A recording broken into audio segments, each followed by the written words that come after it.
So, with that said, I'm gonna go ahead and start the stream. So let's get this shit on the road. Let's see here. Start streaming. Your event is starting. Your event is starting, and my event is now live. Sick. So, what is up, everybody? My name is Marquise. I'm here for session 2 of the Cirque de Goules Survivor City Hodgepodge. So, last session, in case you were not here for last session, very simple. Our 4 players appear in this void, and then these spotlights fall down on each one of them, as if it was introducing them before an audience. And this voice was echoing out to this Ringmaster. And he told these 4 people, these 4 souls, that they were just 4 of the latest performers in the infamous and the legendary Cirque de Goules, which none of them had heard about before. Moments later, this macabre performance begins, led by this 8-armed rouse that began to zombify and slaughter people several hundred feet away from the party.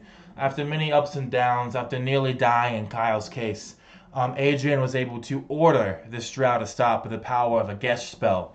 Once the guest spell was executed and the drow stopped, the performance ended, but the drow was slaughtered by something unknown, something only Adrian saw, and something that has scarred Adrian since. Afterwards, these people come in to the tent that they were inside of, freeing the survivors and telling them that they're all now a part of the Cirque de Goules. Everyone is a part of the Cirque de Goules here. There's no way out. The sky is fuchsia. If no matter what direction you go in, there's nothing but tents all the way down in different shapes and different sizes. They've used supplies they found to build this Hodgepodge city on top of this area of tents that they're in, which is where they live now. And they also learned the rules of the Cirque. Dorian, an old man, seems to be the leader of this community. And this halfling named Sarah is the owner, not the owner, I guess the guide, the helper, the introducer of our party. They all were kind of organized together. They were told basically where they are, some of the rules. And then at the end of the session, this character named Rin was introduced. Rin, looking for his daughter, was going crazy, slinging fire this way and that way. And through a combination of Friendly's magic and Adrian's skill with words, Rin has been calmed down. Now, if you were here last session, you'll notice that Connor's character now says Rin instead of Dirch. Dirch will be an NPC from now on, and Rin will be Connor's new official character. So with that, we begin. It's one day later, after everything has happened. And the camera turns to you, Friendly. The camera is following you as you're walking down a set of stairs until you get to a shack building, maybe 12 or 13 stories off the ground. The planks in the wood are painted white and they're painted pink, and there's no sign on the top, and there's no door, but there's a curtain. You enter through the curtain, Friendly. Now, are you smoking as you do this, or no? I would say she probably has the stub of one of her lady's fingers, these very thick cigarettes that she smokes in her hands, and she sort of tosses it to the side. There's just this smell of like bog water and heated metal and rotting eggs. It's a terrible smelling copper smoke coming from this, so she pitches it before she enters. As you pitch it and you enter, what you're greeted inside of is a smell that is very familiar to you. It's the smell of rotting flesh, the smell of disease. You can hear the buzzing of flies on the inside. And in the gloom of this shack, in a bed with a red curtain covering it instead of a blanket, is an old lady. She is pale, she is rotten, she is clearly human. Her hair is nearly completely fallen out. She is gaunt, you can see her cheekbones. She doesn't turn her head to look at you. Sitting on a stool beside her bed is this massive fat man. And when I say fat, I mean in the most morbidly obese way possible. Easily 700, 800 pounds. But wearing the most noble finery you could imagine. This man you name is called Ashwin the Immense. And Ashwin looks up to you as you enter, Friendly. And he smiles, this slick smile that goes from ear to ear, much like the Cheshire Cat. And he says, "So, you the worker of the pale lady, yeah?" And Friendly would smile and show him her right index finger, the one of the 2 fingers she has in her right hand, so that he can see this black onyx ring with the bone spike on it. And she says, "I'm practically married to her. looking at the lady on the bed. How is she?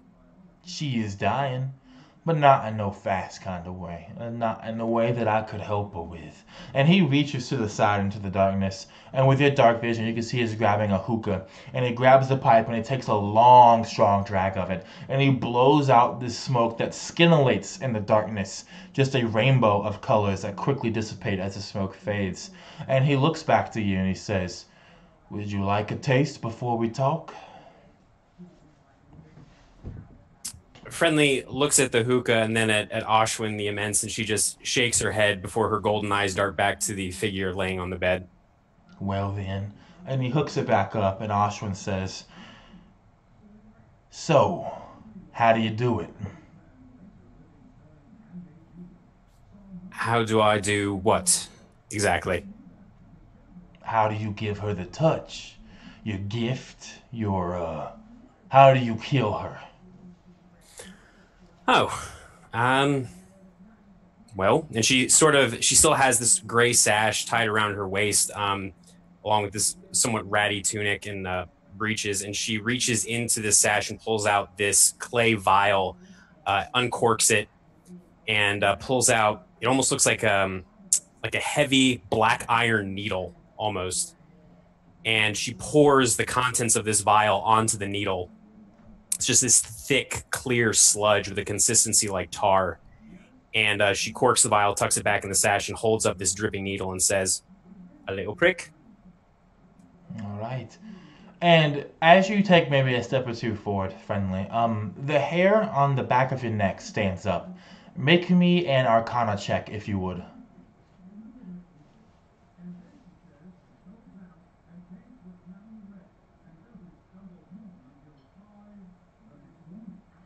That is a 18 total. Perfect. You've seen curses before, and you've seen a number of curses. In fact, it wouldn't be too far-fetched to say that you yourself, finally, have been cursed 3 or 4 times in your long line of duty serving the Pale Lady. So as you look upon this old woman in the bed, you can see a curse has befallen her. That is the only way you could really explain someone getting an infection this severe in a place where there really is no other way to get infected in the Cirque de Goules. Do you say anything? Do you make any reaction, or do you just quietly file this information away? I think Friendly would turn her golden eyes on Ashwin and just say, "Out of curiosity, Ashwin, did she have any enemies here among the circus folk? Any that you were aware of?" This here Titania? That's the only way you could really explain. I wouldn't say that now. She was a pretty well-loved woman, but she was very, what's the word that I'm looking for here?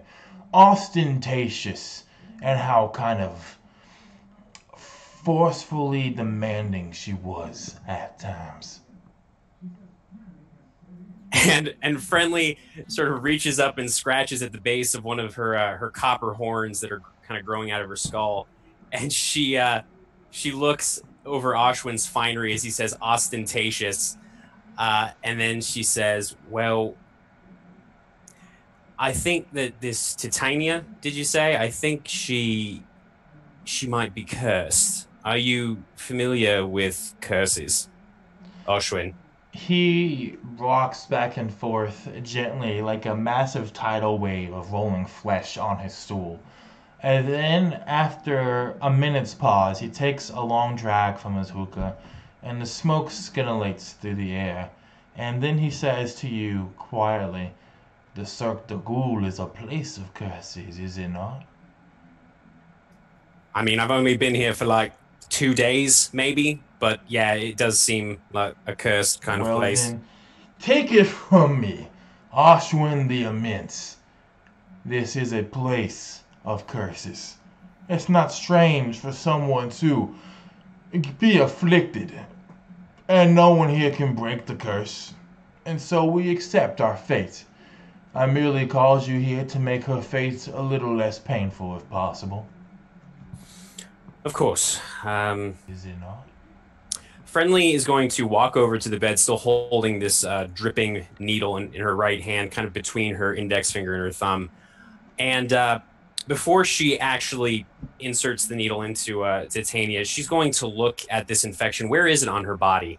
It's basically everything below the neck. It's just barely concealed by the robe she's wearing.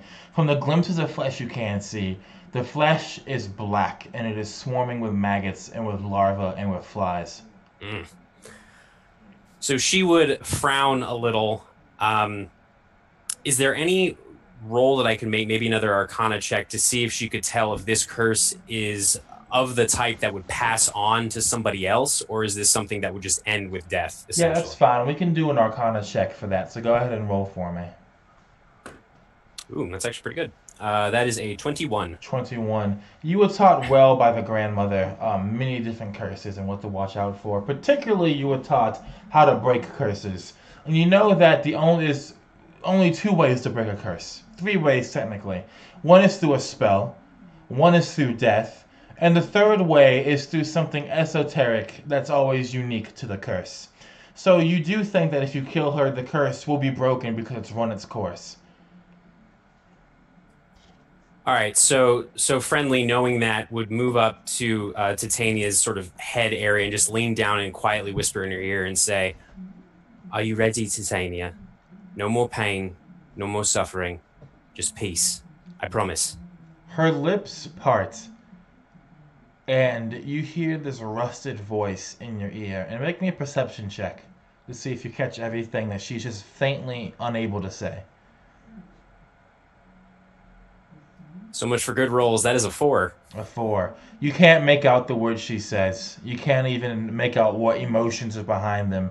It's as if someone just opened the door and then slammed it shut in your ear, but it's very, subdued for a slam. So Friendly frowns a little because she can see the lips moving, but she can't hear. And her tail, she has this 2-foot-ish long tail just sort of swinging behind her. It sort of swings back and forth in agitation as she takes the needle and just very gently inserts it beneath Titania's jaw, letting this toxin essentially do its work as she whispers again in her ear, "When you see the patient bride, tell her I miss her. And then embrace her, Titania, for she is yours now and forever." And then she steps back.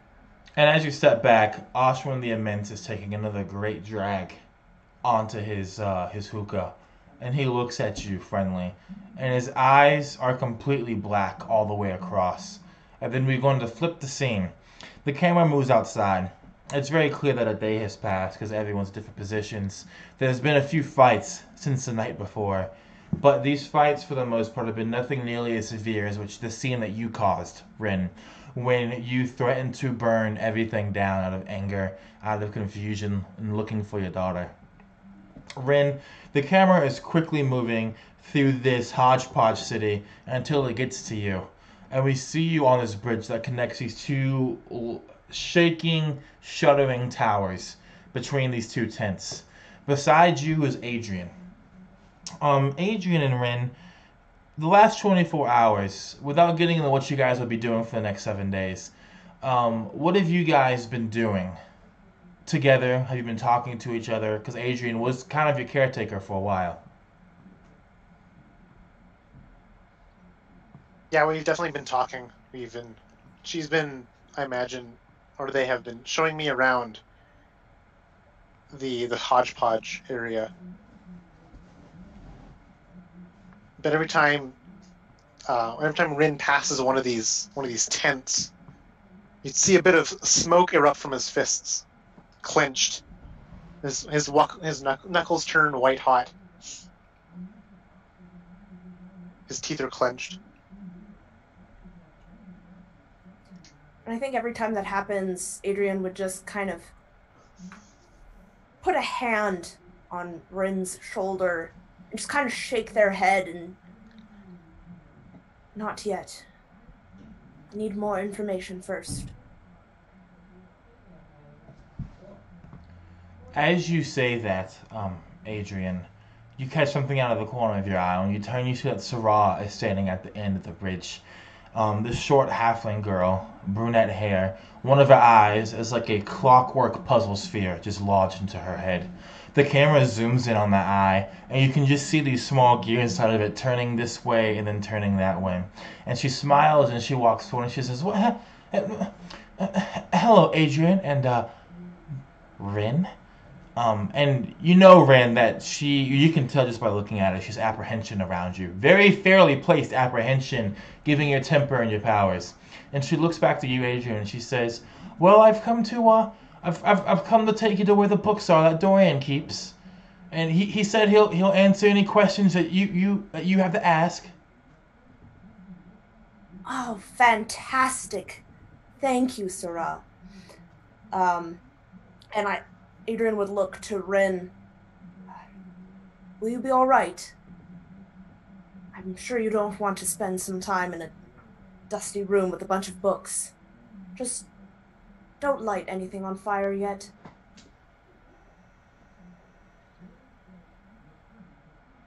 Oh, you are muted, Rin.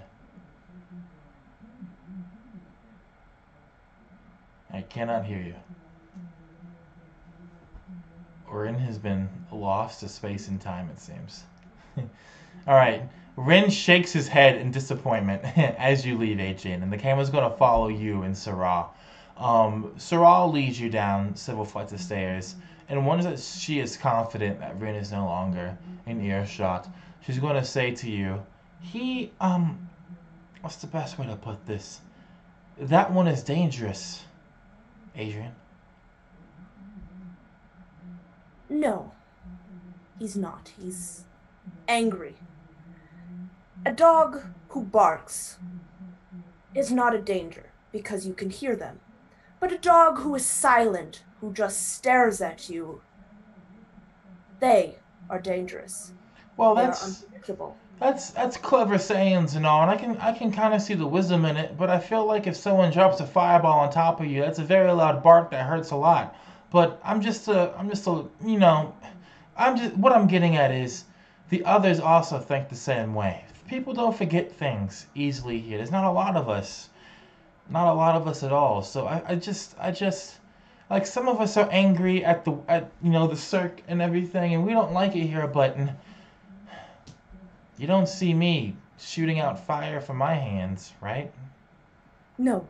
And you are right to be apprehensive, and don't forget, but let him prove himself. I think he will. I'll trust you, Adrian, but and she looks back to you with her clockwork puzzle eye, not her actual eye, and you can see Adrian is just changing on the inside. And she finishes the sentence saying, I'll trust you for now, but I'm gonna keep my eye on him, just in case.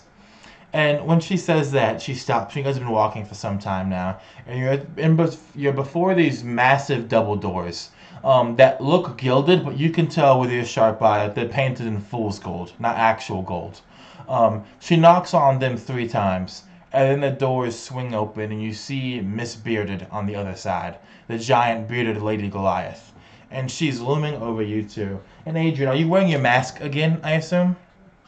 Or no? Yes. Okay. Yes, Adrian would have tried to get the blood out as best that they could, and has put the mask back on. Yeah, I like to imagine that it's like it's as off tint red, like on all the whites, and then the rest is just like slightly brown. But she looks down at you, and then the Syrah, and she breathes, and you can literally see like the steam coming out of her nose when she breathes, because she's so big and thus her body's so like internally hot. And then she steps to the side, and Syrah leads you in, and on the inside is this dark place. It's lit by only a few candles and lamps, and there's books covering all the walls.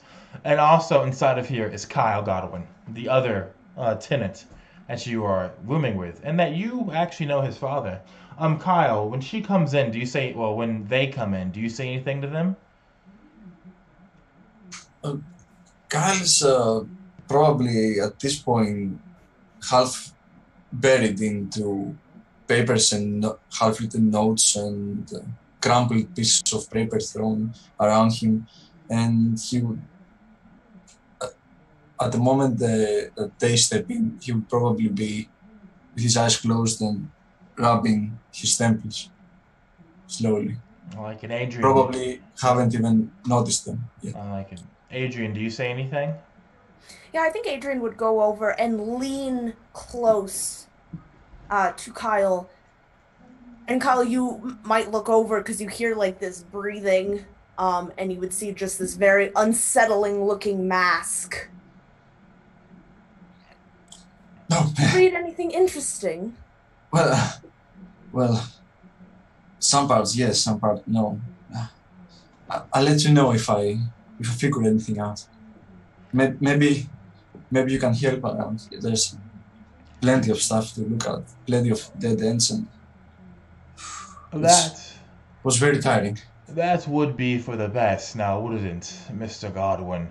And this voice comes out from a dark shadowed corner, and then, as if on cue, dramatically, too dramatic to be coincidence, a lamp turns on, and you see Dorian sitting there in the corner on a stool with his cane leaning against him, his gray and silvered beard spilling across his chest. He looks at you both, and he says, "Well, I do believe you, Adrian, had questions for me. And I believe that you, Kyle, wanted to look through my books, which you've been doing for some time here. I believe I can help speed up the process just a little bit, so let us get started here. What questions do you have, children?" Kyle would just look at Adrian expectantly. Yes. Well, since you have been here the longest, were there many before you, or were you one of the first? Do you know how long this has been happening? When I came here, so long that has been. And roll me a d20 roll, Adrian. Don't add anything to it. This is going to be your downtime check for the research. 18. 18. Perfect. So he leans back gently and he closes his eyes and he says to you, "When I came here, the first thing I saw was a manticore, I believe. And then when I left that act, I saw some other things too. And what I saw was there were others here. My memory is not failing me now. I would say as many now as there were then. But I was not from the same part of the Cirque. I was from another part. They didn't have quite the sophisticated town as we've built here, but they had dwellings they've created. But I left there. Maybe after my first year, I figured it best that I part ways with the rest of them." There's other of these, and she would kind of, or they would kind of like gesture to this. I believe so. So, to explain a bit more thoroughly, Adrian, when I came here, there were maybe 40, 45 people with me. But these were a very brutal people, and these people heavily enjoyed going into the tents and forcing others in there. And to be frank, I was a young man, but I was not a very brave young man. So I left, and I walked for 5 years through the Cirque before I eventually found more people, the people here. And I helped the first ones build it up from the ground to what you have now. So there may be others, I think, but the distance between here and there is a great distance indeed.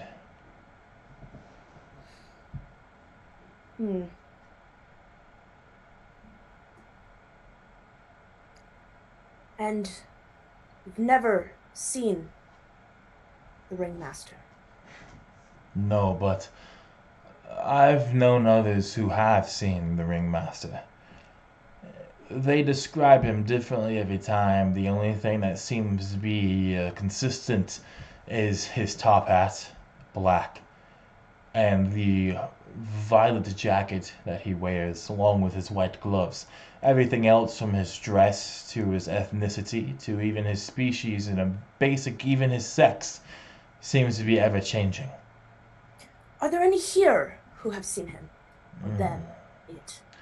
And he closes his eyes, and when we open again, you see they've vaguely glazed over. No. Not that I know of, at least. None that have spoken up. Hmm. And so you have said there have been some attempts to escape. What Yeah. is the most notable, or perhaps the one that you felt was, maybe the smartest? There was someone here. He had the ears of an elf, but his skin was gray, and his hair silvered. And he said that he had a queen far away, and there was a raven with him. And the raven flew off, and he followed it, and a lot of people left with him. A lot. And none of them ever returned. Many of us died within the next few months. Our population was cut down to 1/10 of what it was. This was maybe 20 years ago, I believe.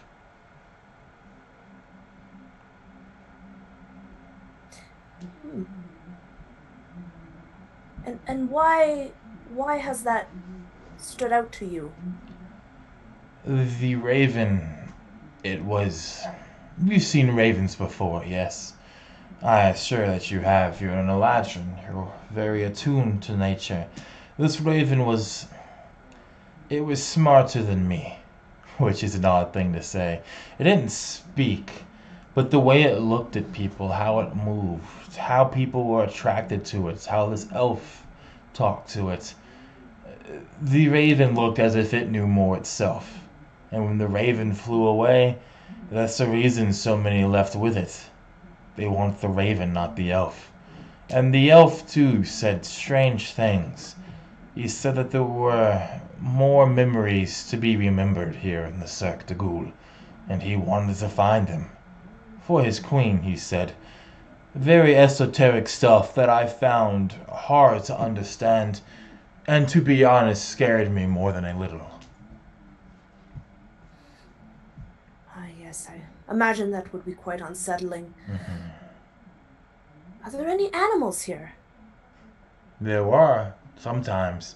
Right now, no. Sometimes we'll get some farm animals that we butcher and eat, while other times we'll get some beasts of burden that will then act up and run off into the distance after a few weeks' time. Oh, forgive me. In my age, I'm finding it harder and harder to think as well as I did before. Do you, Kyle, have any questions before I retire? I fear that I am getting exhausted. Do you still performing acts? Or No. The last act I performed in was the one that convinced me to leave the previous group I was with. The act was... How they responded was... It was very hard to watch. And I realized then that these people had become too much like the Cirque for me to be around any longer. So no, not for 60 years have I acted. and you weren't dragged in it or anything? Fortunately, I have not been. Others have been, or others have been forced into it by other people who live here. But no, I've been allowed to peacefully maintain this city I built up. Those acts, the obstacles or monsters, have you seen any of them brought in before the act, or have they always appeared inside the tents? They're always inside the tents. The tents, and I'm not a educated man in the ways of the arcane as you are, but the tents are something akin to their own worlds, I think. When you enter and the act begins, there is no way out. There is nothing to be discovered. There's no way to exit. It's as if everything that you know in the tent is just redone as the Ringmaster decides. Yes, of course. But I must go now. I am very tired. Ma'am, if you wouldn't mind. And the bearded lady moves over to him and holds out a hand, and he grabs it. She scoops him up and carries him like this on one arm, with him basically sitting on the bicep.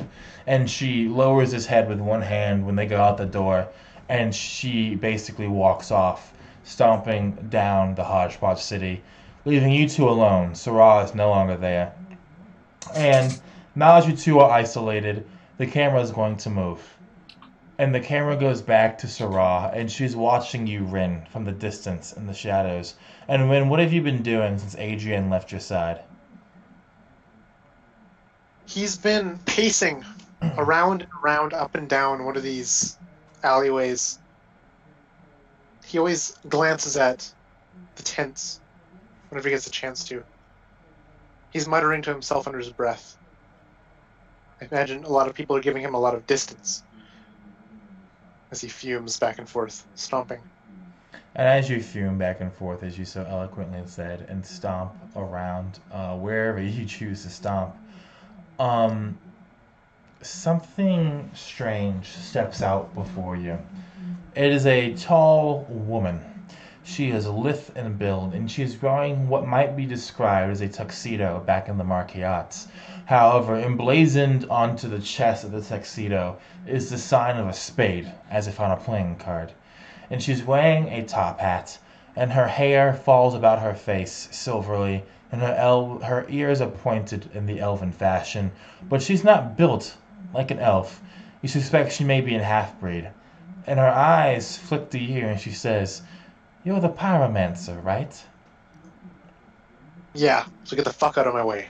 Ooh, I like that. I like that. It makes sense why you are what you are. And she reaches into her tuxedo pocket and she pulls out a deck of cards and she says, "Ever had your fortune read before?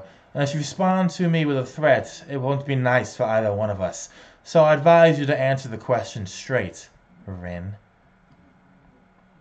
He rolls his eyes. Yeah, I've had my fortune read once. Oh, that's good. And she holds out the deck. Draw the card. No, thank you. Draw the card. No, thank you. If you want to see your daughter again, you'll draw the card.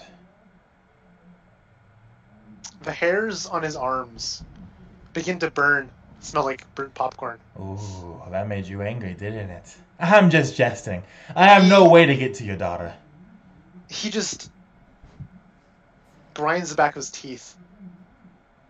Fuck did you say? There's that anger I was hoping to see. And she, with one thumb, she seems to do a trick where she flips the top card of the deck. And you see that the card that she's revealed is the Queen of Hearts.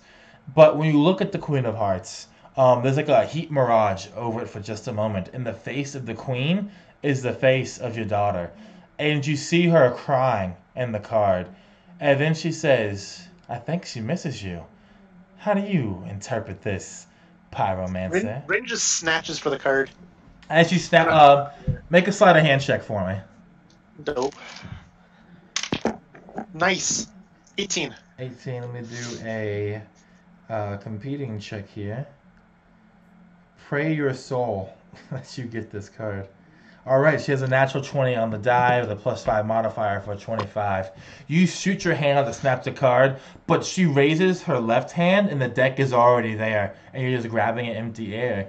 She says, "Just slow for a pyromancer. I thought with all the fire and, the infernos and all that, you'd be a little bit quicker on the, the uptake, but I guess not." And she, with her thumb, she flips the card back over and she says, "Now you're going to draw the card and take it?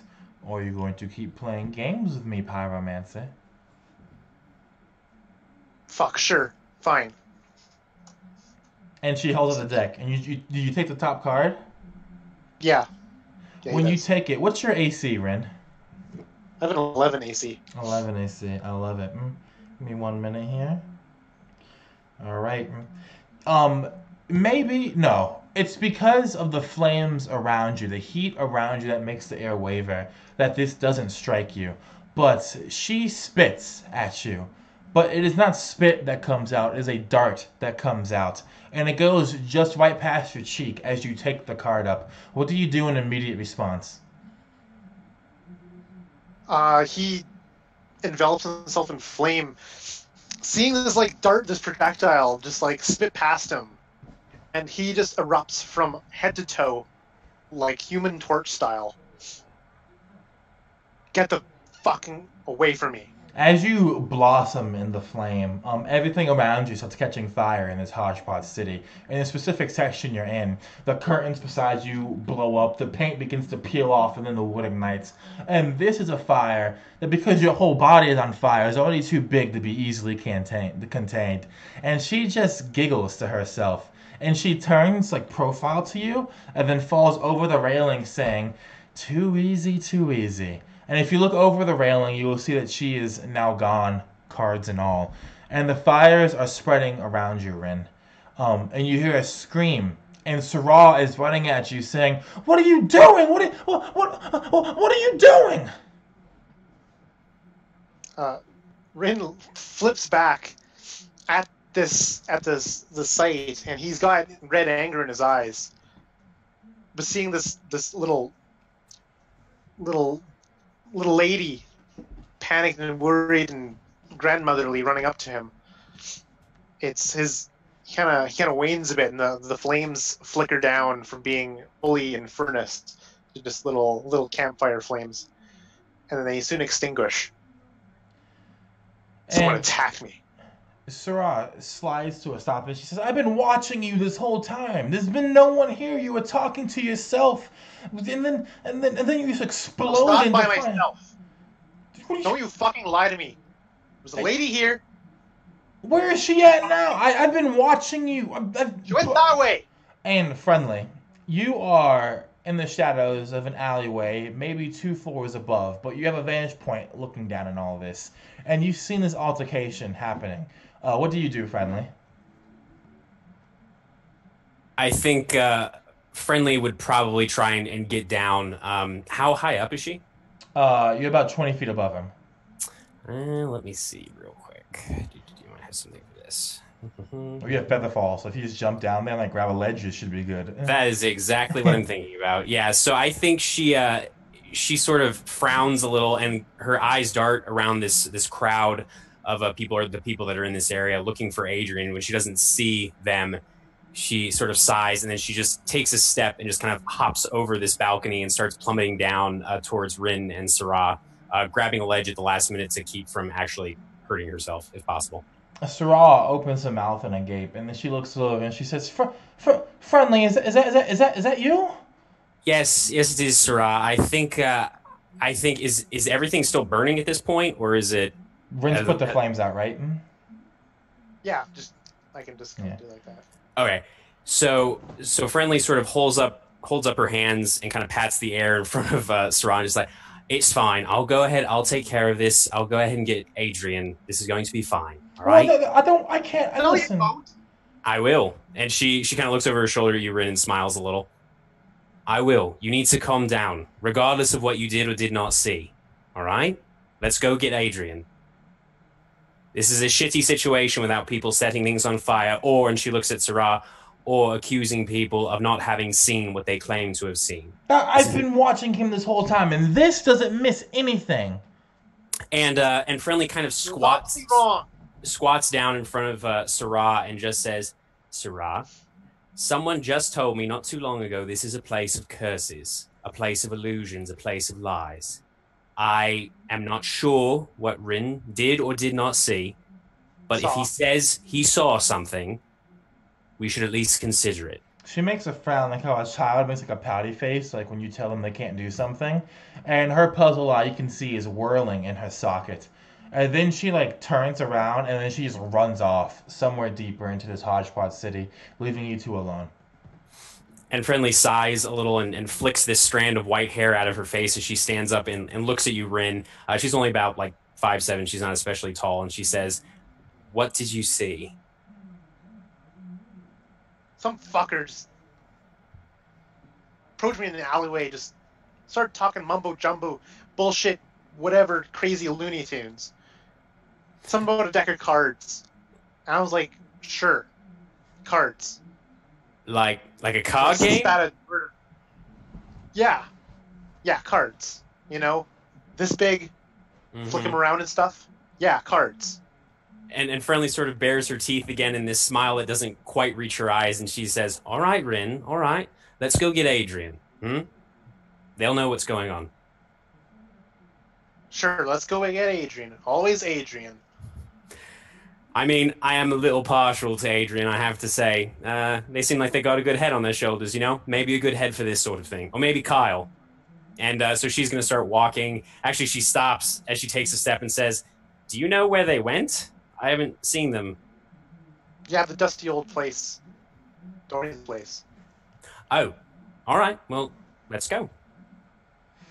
So you guys Before make we it. press on, Go ahead. Rin's gonna like look over his shoulders to where the that weird shadowy card dealer person put it off to. And Looks and then sees nothing. there's nothing there. And even like the card in your hand that you thought you had is gone. The one that should have had your daughter on it. But you two make it to this, what might as well be like a book room, or maybe a miniature library that Dorian's created over the past 55 years. And the door is already open, and you see Adrian and Kyle on the inside. And Adrian and Kyle, what have you two been doing for the last maybe hour or so? Adrian has been looking at all of these books. Just kind of looking at the titles, maybe opening a few of them. She's looking for more like quantity of books rather than really opening one and looking into it. So you see that there's maybe, I would say about 30, 40 books here in this small space, right? Not a lot by any means. Since you've worked for the Marquises and the Marquesses, you've seen true grand libraries. This is no true grand library, but still impressive given the nature of this hodgepodge city.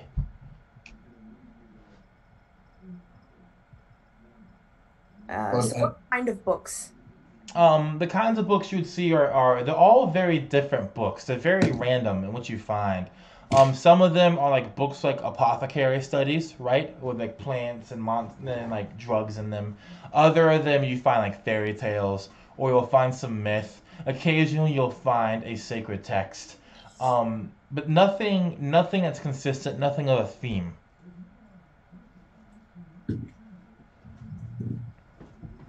And Kyle, what have you been doing? Just reading?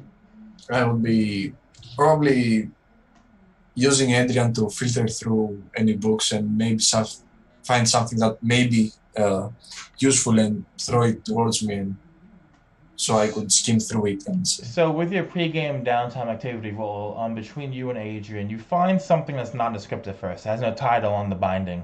But when you pull it out, you know a spell book when you see one, Kyle. You've seen many, many, many, many, many spell books. And so this old dusty tome, with some strange creature's leather binding it, you know instantly is a spell book in Adrian's hands. Yeah, that one. That would have something useful. Pass it over. And they would. Adrian would pass it. And as you pass, that is when Friendly and Ren come into the room. And Friendly would kind of smile at the two again with these surprisingly white teeth, considering her smoking habit. And she looks at the two of you and is like, "Look at this, hard at work, the roommates. I love it." Rin saw something. Rin, go ahead and tell Adrian what you saw. All right. So I was walking, minding my own business. Out from the shadows steps this crazy-ass, weird, spade-shirted motherfucker. Gets in my way. I don't have time for this shit. I don't have time. They were getting in my way, talking some mumbo-jumbo. I wasn't even listening. When I was just trying to just get out of my way, they attacked me. So I attacked back, Whole place is a big scene. I'm causing a fiasco, like always. And they're gone. They vanish, and I'm looking like a crazy person. When I will be not paying any attention to it, but when he says they vanished, I look at him and say, "Wait, what happened?" So I was walking. I was minding my own business. Right? Just walking past one of the tents. And out from the shadows stepped what tall... Do you want me to keep going? What part do you want me to repeat? Explain them more. How did What he were they attack? wearing? Black. They had a spade on their shirt. All right. Can't really remember much about them. You said there was something about cards, Rin. Something Yeah, about had a deck of cards, playing cards. You know, like cards. a deck of cards. Yeah, the playing cards. You know. And how? What did this guy do? Attacked me.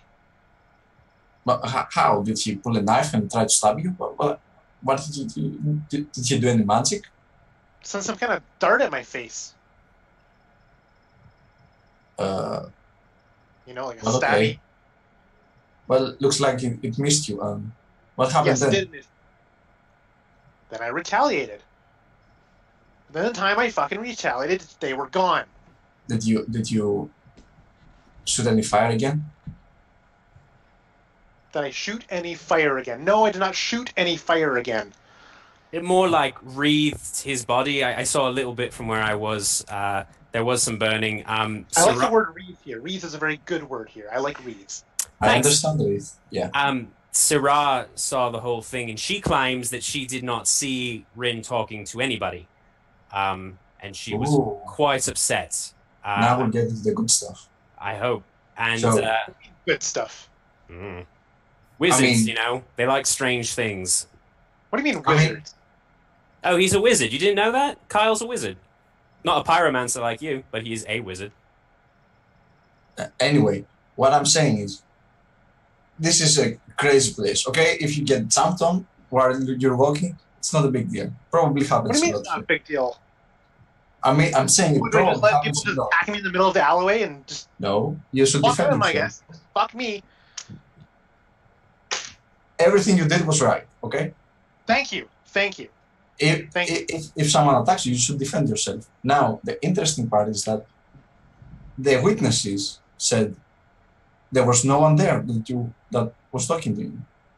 So did you see anyone friendly? Did you see anyone there? You were there apparently, being a little creepy nighthawk up in the shadows. And Friendly actually laughs a little bit, and she's like, "Little creepy nighthawk, that's a new one. I've been called a lot of things being a tiefling and having these little fingers and whatnot, but a creepy little nighthawk." Anyway, now, I did not see anything. I did not see Rin talking to anybody, but I also know this place is, and she kind of shudders a little bit, despite her otherwise calm demeanor. This is a place of lies, magic, and illusions, so I'm not surprised that Rin saw something.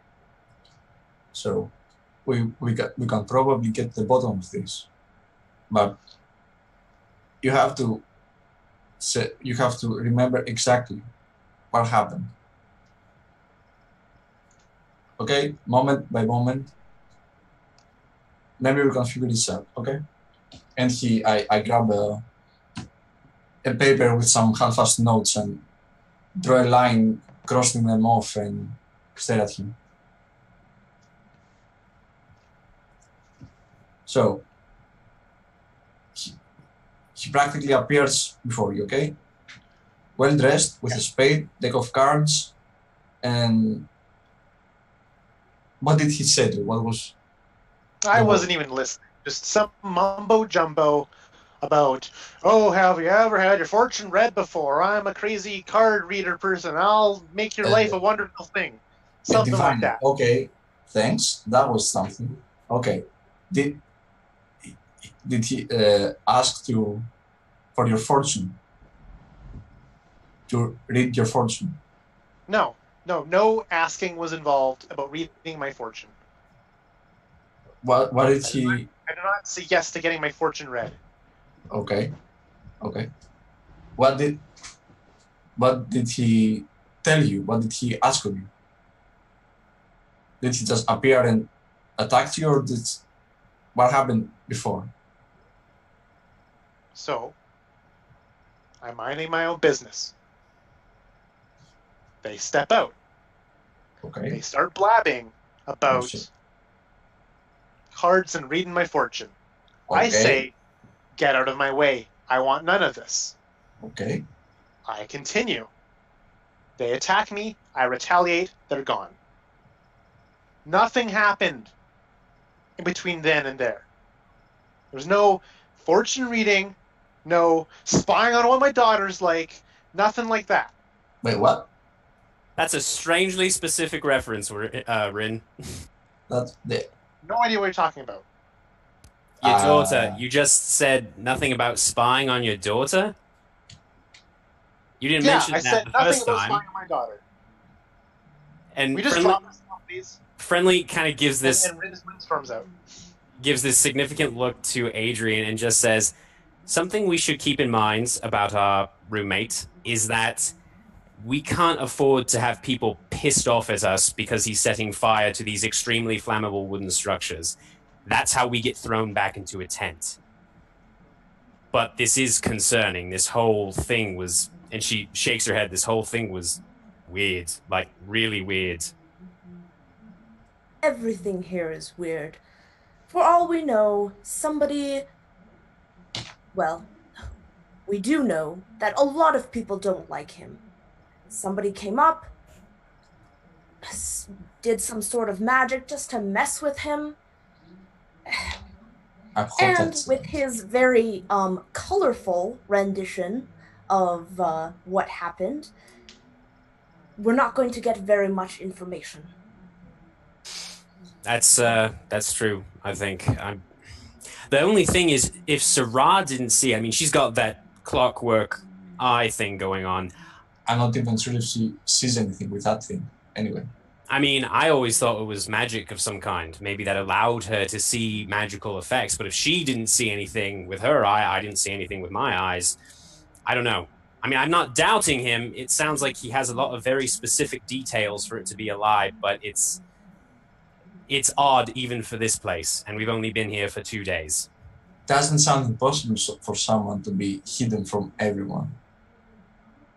But it looks like True. maybe that guy has a lot of skills, and he was prepared to do this, or maybe he, jumps on a lot of people during that time or that area. Do you remember where that was? Yeah, it was near an alley that's not too far from here. I was in the area. Yeah. The only thing is, I think Rin said that it was a woman wearing a shirt with a spade on it, not a man. So I quickly screamed something. Okay. Is Friendly in here? And the voice comes from around the corner. Then you hear the sound of clopping hooves, and then a centaur walks into the doorway. And he's looking at you guys, and you recognize the centaur. He's one of the people who was brought into the opening act that all of you are in, and he's one of the survivors. He looks down at you all. He has a bald head and a very long braided beard that falls all the way down to his horse meats. And he says, "Is Friendly here?" And Friendly would kind of smile and just say, "Yes, the creepy little Nighthawk is right here. Hello." Interesting introduction, Mrs. Friendly, but just Miss Friendly, thank you. Oh, okay, Miss Friendly. I heard that you served the Pale Lady. And she kind of looks back at the other two for a moment and then just shakes her head since she remembers the Ringmaster announced quite loudly during the first act that she was an assassin. She just shrugs and says, "Yes, I do. What can I do for you?" Could I speak to you in private, please? Sure. Just give me a moment. And she looks back at the other two and just says, "Right, I'll be back. I guess one of you might want to go and make sure the pyromancer does not burn anything else down." I'll go. And Adrian would start after Rin. Good idea. Perfect. Kyle, you just going to stay behind? Yeah. All right, so the camera's going to follow you for now, Adrian, as you go looking for Rin. And as you're moving through the maze-like complex of this Hodgepodge city, you walk past a curtained doorframe and you hear voices. And you recognize Sarah's voice in there. Would you stop to listen, or would you keep moving? She would absolutely stop to listen. All right, She would just kind of slow her pace. all right, make me a stealth roll if you would.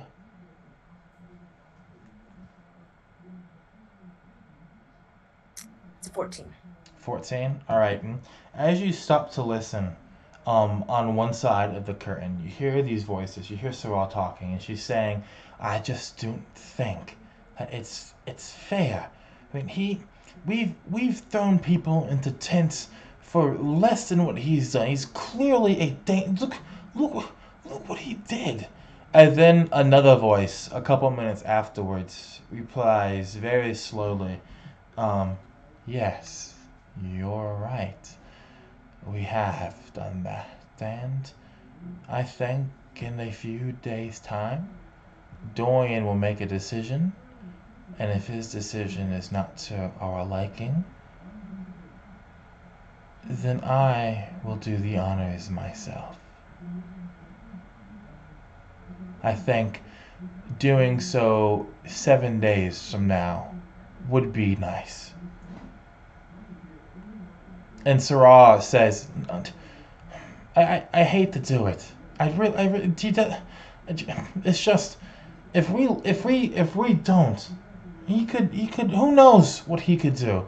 And if he were to be in an act with one of us, he might turn like the others did. He might turn on us. He might try to kill other people so that he's the one who lives. You can't trust a man like that. And the voice comes back again, "Yes, you're right." And then you hear some like movement, Adrian, and you feel something staring at you through the curtain. What do you do?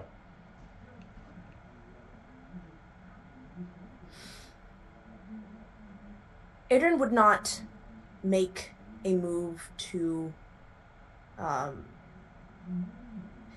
they would just remain standing there. The best thing to do in their thing is when they're caught is to not look even more suspicious by trying to cover up that they've been found. So they're just going to stand there and just kind of straighten up their shoulders and just kind of adjust their clothes and mask. And Sarah says, what are you looking at? Is there something? No, there's nothing out there. I think the Ringmaster has left us some rats, and I think one just scurried by, but it will continue to scurry, I assure you. We'll find it later. Do I recognize this voice? Not at all. Okay. Then Adrian would just continue on. And as you continue on throughout this Hodgepodge city, Rin, where would you be? Where'd you have won to?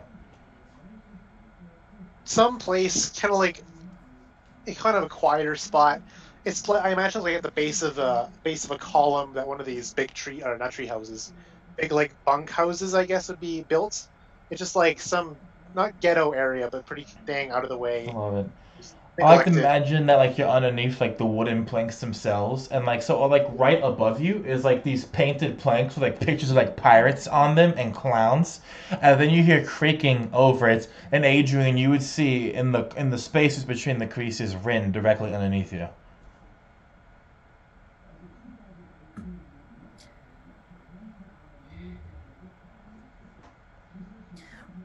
Adrian would sit kind of a few like on the side of this bridge, just kind of atop of where Rin is. Fuck that, get down here. I'm not going to hide like some little vermin under the bridge. No, it's nice down here. Out of the way, nice and quiet. Nice and dark. I kind of like it. Adrian would just sigh and just kind of get up and go down where Rin is. And she is going to cast silence. Power word kill. Oh, okay. Power word kill. So the silence falls over you two perfectly. No one can hear you from the outside, and you cannot hear anything. Except for each other. And you see that Adrian is just looking at you, Rin, through this mask. You can see the eyes, you can see the expression just unchanging on this mask. And as you cast your spell, Rin kind of just like listens. There's a shrug. Not bad. Not bad. And he snaps his fingers, and from his fingers illuminates a little candle, essentially, and casting this dark area in a soft yellow light to illuminate us both. You are beginning to be a big distraction from what I am trying to do here. Well, I don't plan on being here long. No, because you'll be dead. That much is obvious. Everyone could see that. I know. That. It's better than standing around wallowing in shit like these fuckers are.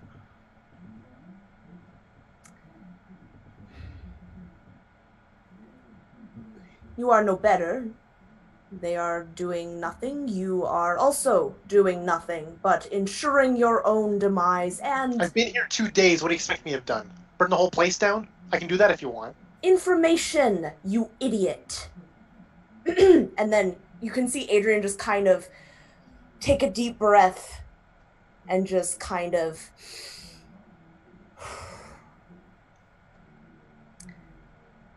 We need as much information in this place as we can. This place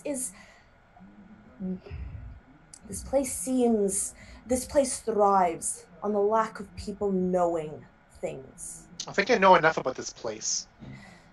This hell. It's pretty obvious. Got some dickhole ringmaster who's controlling everything like some chuckle fuckery god. We got these tents of hellhole little pits of doom. You go in there, you die, or you don't, whatever. And you got this shit wallow fuckery place. People here call Hodgepodge a very fitting name, because look at it. Look at this hodgepodge of misery. I got my little space here, underneath whatever the fuck this is, and it's nice and quiet. I get to breathe, I get to think. Okay. And what are you going to do next? What is your next plan? I'm gonna find that ringmaster. Oh, fantastic! Like, Adrian would start clapping. How do you plan to do that? Step into one of those tents and call on the battle. Oh, my goodness. Listen. Challenge him. You think that other people haven't done that before? Hotheads Probably like not. you Probably haven't not. gone into the tent? Look at the type of people. Look at the type of people here. Yes, because the hotheads who have gone in there are... On my hand, how many people actually have balls here?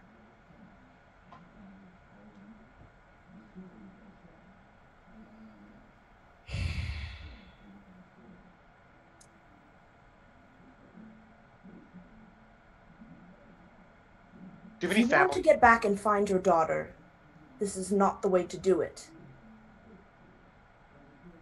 I saw something in you, a drive. That is what you need in this place, but you are misguided. You are putting it in the wrong place. You are putting it into your own demise. You are not being smart. You need to be smart. You need to put this drive, this anger into something more productive. Okay, I'll be a painter. Will that make you happy? Now you're just being stupid. Listen, just hold off. In 7 days, it won't matter anyway what you do. The fuck does that mean?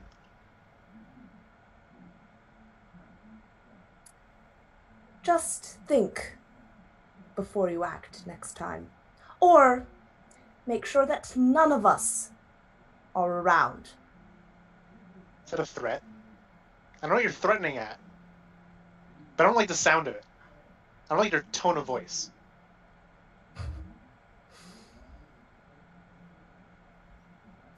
I'm trying to help you, Rin. Yes, help me be a painter. I got all of that. I don't know where you've gotten this painter idea from, but just be smart. Just be a painter. Got it. At that, Adrian would just kind of shrug and just kind of begin to leave.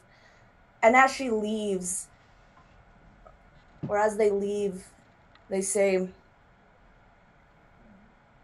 should probably watch out for Sarah. They are a lot more,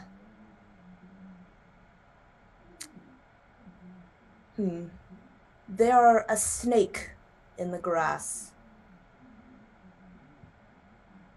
And maybe after 7 days, if you're still alive and maybe you learn something, come talk to me. We'll figure something out."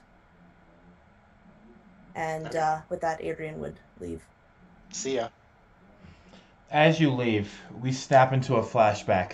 We are just maybe a year, maybe 2 years ago. Jason, right now you are playing Investigator Ontario. All right? Investigator Ontario is a human man.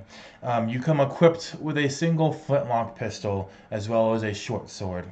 You are walking down the streets and you have finally found your quarry. The warehouse is tall, it is fenced off, and the doors are made of steel. But you can hear chanting on the inside. Investigator, I guess what I should say, Inquisitive Ontario. Inquisitive Ontario, do you enter these doors and find the man, the serial killer you've been looking for? How old is the Inquisitive? The Inquisitive is 40. He is grizzled. He's seen a lot of shit.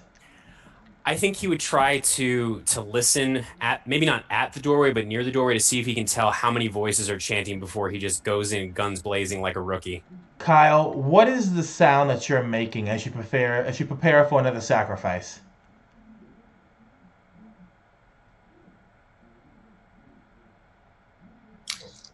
I'm close to the end of the charging, so I just say the same thing over and over again, each time louder and more clear. I call to the abyss. I call to the abyss. I call to the abyss. I call to the abyss. And the Inquisitive Ontario, what do you do in response? So I only hear the one voice? Just yes, Kyle's voice? Only okay. one voice. So immediately, as soon as the chanting becomes audible enough that he can tell it's only one person, he gets in front of the door, with these heavy leather boots and just kicks the door open, leading with his pistol. As soon as he sees anything that looks vaguely human, he just fires all the shots that he can in his flintlock, which I guess is just the one before he has to reload. Bully D20 and add plus 11 to that. And then Kyle, what's your That is a natural 1. Natural 1, so it's going to be a 12 total. So Kyle, I imagine your AC is higher than 12, I think, or no? No, my AC is 10. 10, okay. So, I will roll the damage for this real quick. Wait, doesn't the natural 1 miss? No, actually, right, it is a critical fumble, you're correct. So, the doors behind you kick open, Kyle, and these bullets are whizzing by you. And God bless that they missed, because every bullet here would have been fatal. They explode pieces of the altar. They strike one of the 3 virgin corpses you have hanging above the altar. And they explode the spell book that you had opened, that you were using to conjure this demon. Kyle, what do you do when you turn around? as I turn around, there's something strange on my face. There's this weird, unnatural-looking smile, this purple glaze over my eyes, and this very faint pink shroud around me. And Perfect. as I turn around, smiling, and look to the open door with the debris and bullets flying around me, I stop and slowly plunge the sacrificial dagger into the chest of a young woman. And as you do so, you plant that dagger, you tear her open, and the camera zooms into the bloody hole. And it zooms in until it's black, and then it zooms out, and we see this destroyed warehouse during daylight. Just pieces of it scattered all throughout the street. The camera's moving past it, and you hear a voice speaking over this. Megan, right now you're playing the Marquess Titania. And tell me, Titania, what are you saying to this noble wizard, the child of the wizards who are the scion over this Marquette? What are you saying, Titania, as you, right before you are going to sentence him to exile?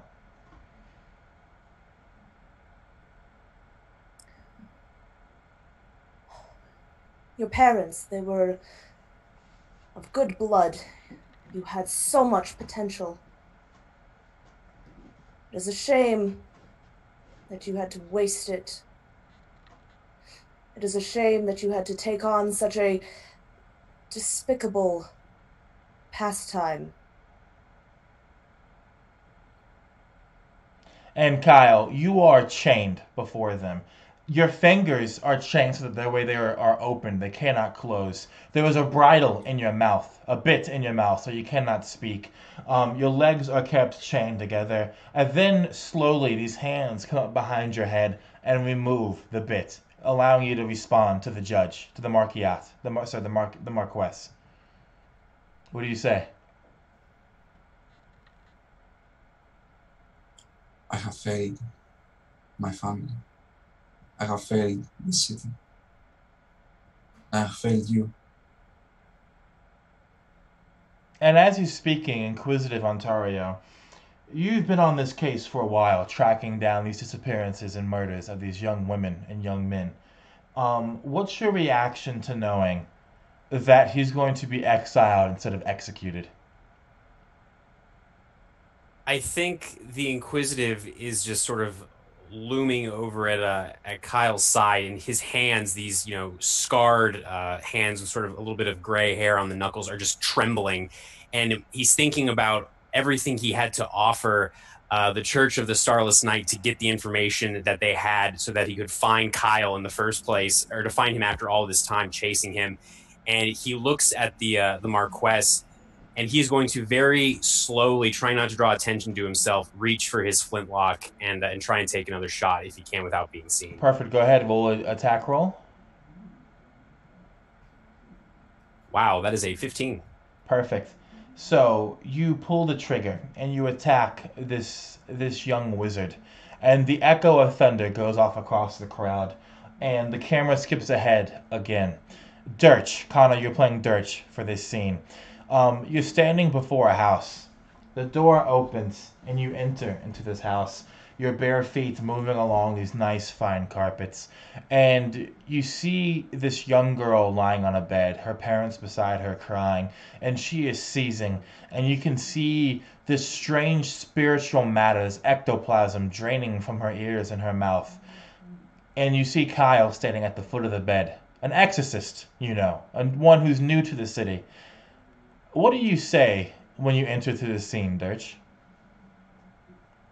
He yawns at first.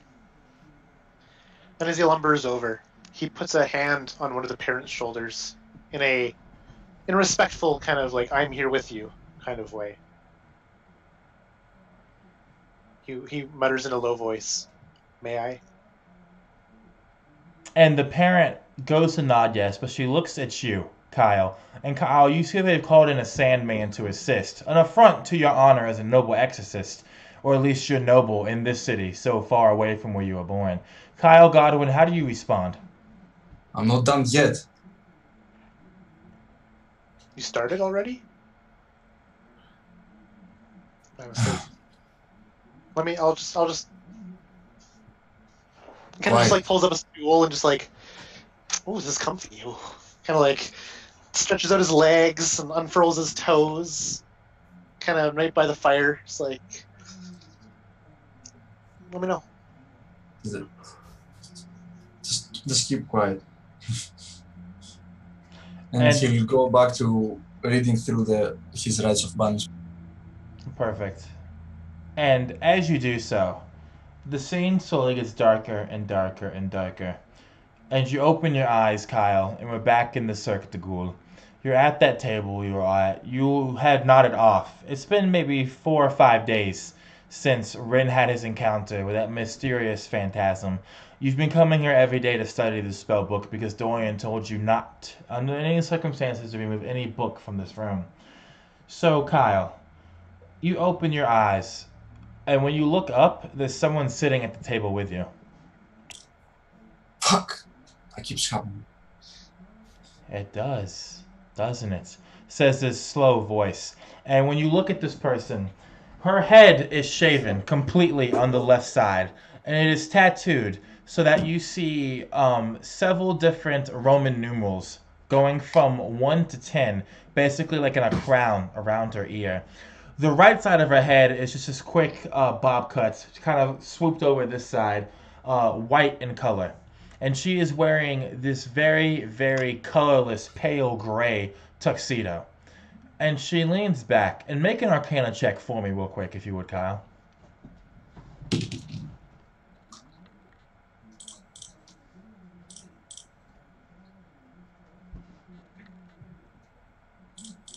A 12? 20 or 12? 12. 12. You can't quite glean what she is, but her eyes are the color of blood. And she licks her lips and she says, "You've been coming here a lot, haven't you, young wizard?" But it's where the books are. Yeah. It is where the books are. I'm surprised that you have found another spell book after all this time that you could read. It's been a long time since you've had yours, isn't it? Yeah.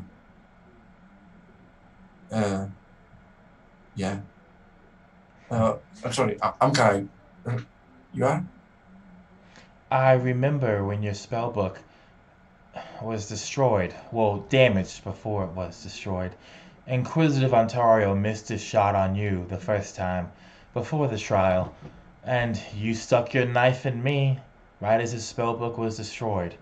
And she leans in a little bit, and she looks you in the eye, and you recognize her vaguely as one of the virgin girls you had kidnapped for sacrifice.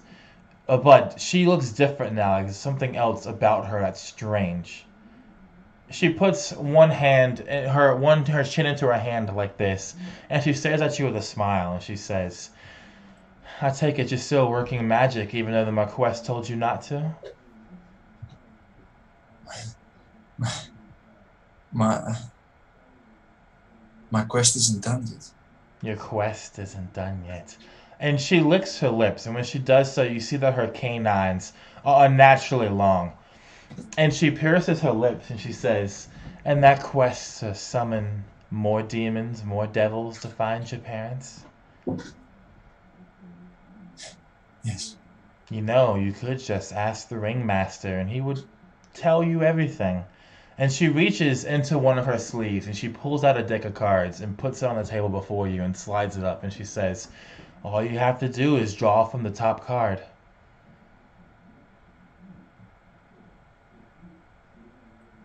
Wait a second.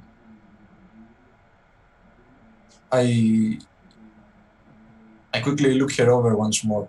Does it fit in Rin's description at all? The basic aesthetic of a tuxedo, yes, but the colors and the hairstyle and everything else is off.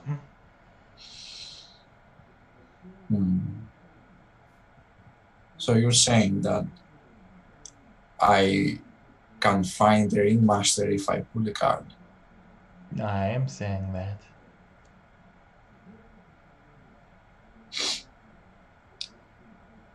Well, how about the rain check? I still have some work to do. That's fair enough. And she leans in a bit more, and her eyes are holding yours, Kyle. And make me a wisdom saving throw, if you would.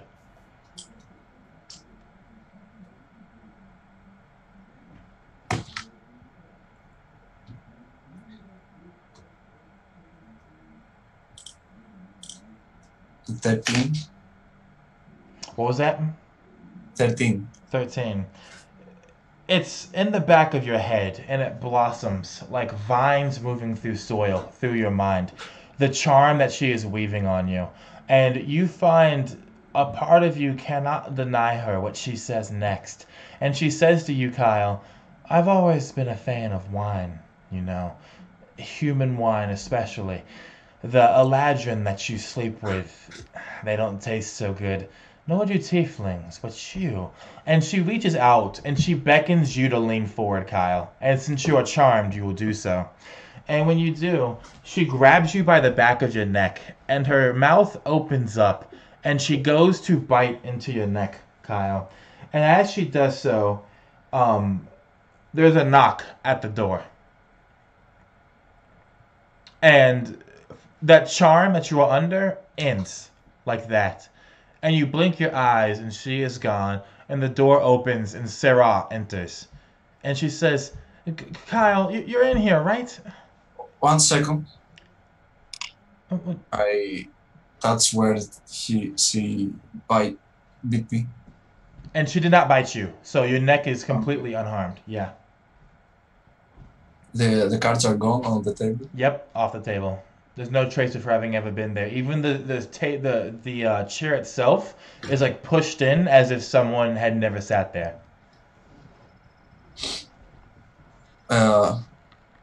Yeah. Come in. Tell me, what's wrong, sir? There's been there's an issue back at the apartment. Could you come back? Yeah, of course. I'll pack up the spell book and some notes, the new notes I had since I've been stacking them in my room, and I'll follow her. And as you follow her, the camera changes, and friendly. You're sitting inside what might as well be a stable. And the centaur is in there. It's still 5 days later. And as you enter, he says to you, all right, I'll give you one favor, anything you want, as long as you do what you promised. I need a little more information than that, just a little bit. And she kind of smiles a little at him, her head tilted to one side. Well, you said you would give me the touch, you would kill me, and I will do anything in my power to help you before you do so.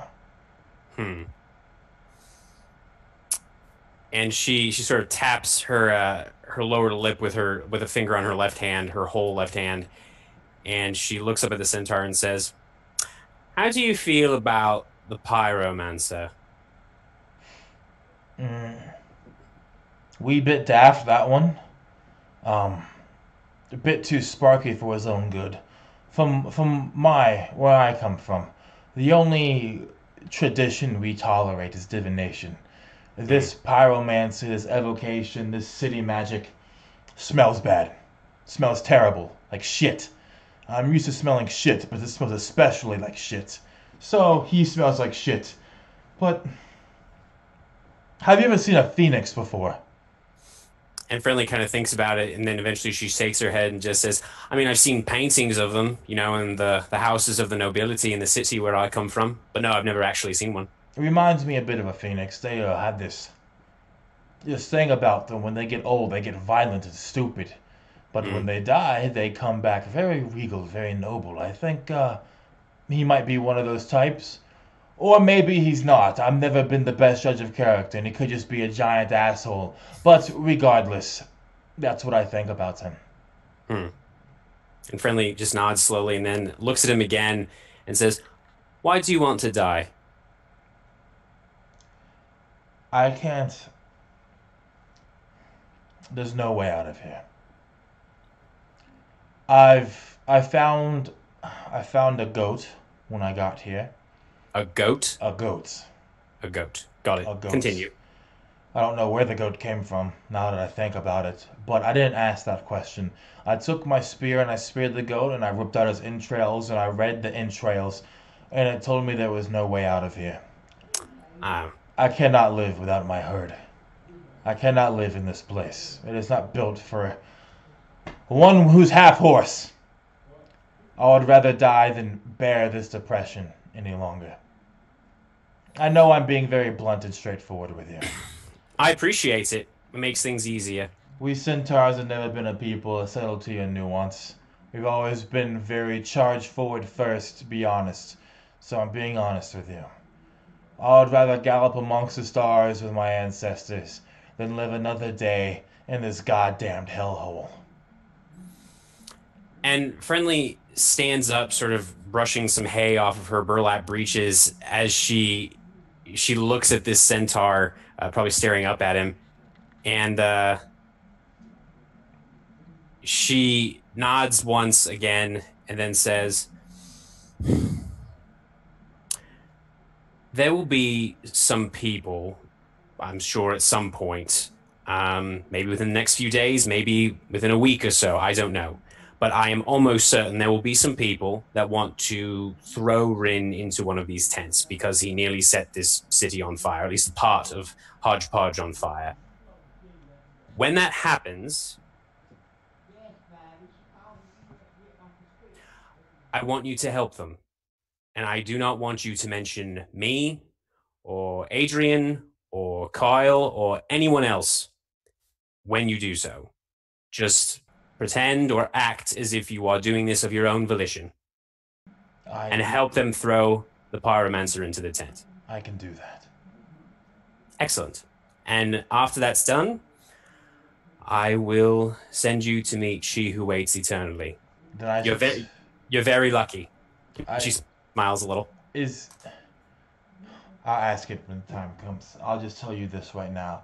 I'm going to go over and head to the third tent down from the stables. Your friend is going to be thrown in today. Today? Today. And you said the third tent down from the stables? Yes. I'll be waiting there. There will be others. Do you know what time? What time this is all supposed to happen? No. But soon. All right. That works. And Friendly sort of shakes her head a little bit and rubs her hands together before exiting the stables. All right. So you exit finally. I imagine you go back to your apartments, right? Or would you go somewhere else? All right. No, I think she would be going back to the apartment, hoping to find either Adrian or Kyle. So you enter and you see Adrian, Kyle, Dirch, and Ren all in there, and Sarah there too. And she looks up and says, "Oh, I've been looking for you. I found the others, and I'm so glad you're here now, Friendly." Why? Is something terrible about to happen? Well, no, I wouldn't say so much terrible. I wanted to tell you guys something that I've been thinking on for a few days now, and I wanted you all to hear what I had to say. Sure. That's fine. And Friendly will walk over to like her bed and just kind of sit down on the edge, looking at Sarah. And she looks to you, Adrian, and then to Kyle, and then the Ren. And Adrian, what's your thoughts as she's taking gauge of all your expressions right now? She is extremely on guard and is very grateful for the mask on her face that reveals, that does not reveal her emotions or their emotions right now. Because Adrian is very, very suspicious of this. Kyle, make me an Arcana check if you would.